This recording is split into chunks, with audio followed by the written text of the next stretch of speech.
നമസ്കാരം, കൊട്ടാരക്കര മീഡിയയിലേക്ക് സ്വാഗതം. ആമയിഴഞ്ചാൻ തോട്ടിൽ മാലിന്യം തള്ളുന്നത് തടയാൻ ഇരുവശങ്ങളിലുമായി 2000 മീറ്റർ നീളത്തിൽ കമ്പിവല സ്ഥാപിക്കും. മാലിന്യം തള്ളുന്നവരെ കണ്ടെത്താൻ 40 AI ക്യാമറ സ്ഥാപിക്കും. ക്യാമറകൾ പോലീസ് കൺട്രോൾ റൂമുമായി ബന്ധിപ്പിക്കും. വീടുകളിലെ മാലിന്യം തോട്ടിലേക്ക് ഒഴുക്കുന്നവരെ പിടികൂടി കടുത്ത നിയമ നടപടി സ്വീകരിക്കാനും മുഖ്യമന്ത്രിയുടെ അധ്യക്ഷതയിൽ ചേർന്ന യോഗം നിർദ്ദേശം നൽകി. മേജർ ഇറിഗേഷൻ വകുപ്പാണ് കമ്പിവല സ്ഥാപിക്കുന്നത്. നേരത്തെ ഉണ്ടായിരുന്നതിന്റെ അറ്റകുറ്റപ്പണിയും ഇറിഗേഷൻ വകുപ്പ് നടത്തും.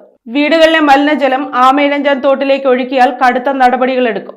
ഇക്കാര്യം മലിനീകരണ നിയന്ത്രണ ബോർഡ് ചൂണ്ടിക്കാണിച്ചിരുന്നു. KSRTC തകരപ്പറമ്പ്, പാറ്റൂർ, വഞ്ചിയൂർ, ജനശക്തി നഗർ, കണ്ണൻമൂല എന്നിവിടങ്ങളിലെ വാണിജ്യ വ്യാപാര സ്ഥാപനങ്ങളിലെ മലിനജലം തോട്ടിലേക്ക് ഒഴുക്കിയാലും ശിക്ഷിക്കപ്പെടും. വലിയ തോതിൽ മാലിന്യം ഉൽപ്പാദിപ്പിക്കുന്നവർക്ക് നോട്ടീസ് നൽകും. പ്ലാമൂട്, കോസ്മോ ആശുപത്രി, കണ്ണൻമൂല, പാറ്റൂർ എന്നിവിടങ്ങളിലെ വാട്ടർ അതോറിറ്റിയുടെ പമ്പിംഗ് സ്റ്റേഷനുകളിൽ നിന്ന് വെള്ളം കവിഞ്ഞൊഴുകുന്നതും തടയും. മൃഗശാലയിൽ മലിനജല സംസ്കരണ പ്ലാന്റ് പ്രവർത്തിപ്പിക്കണമെന്നും ഖരമാലിന്യ സംസ്കരണത്തിന് സംവിധാനം ഒരുക്കണമെന്നും യോഗം നിർദ്ദേശിച്ചു.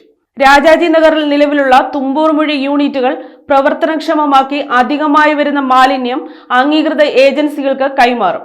അജൈവ മാലിന്യം ശേഖരിക്കുന്നതിന് മിനി MCF കണ്ടെയ്നർ MCF സ്ഥാപിക്കും. നഗറിലെ പാലത്തിന് സമീപവും നഗർ അവസാനിക്കുന്ന ഭാഗത്തും 2 ട്രാഷ് ബൂമുകൾ കോർപ്പറേഷൻ സ്ഥാപിക്കും. ഇവിടെ ശാസ്ത്രീയ ഖരമാലിന്യ പദ്ധതിക്ക് കണ്ടെത്തിയ സ്ഥലത്ത് ഉടൻ നിർമ്മാണം ആരംഭിക്കും.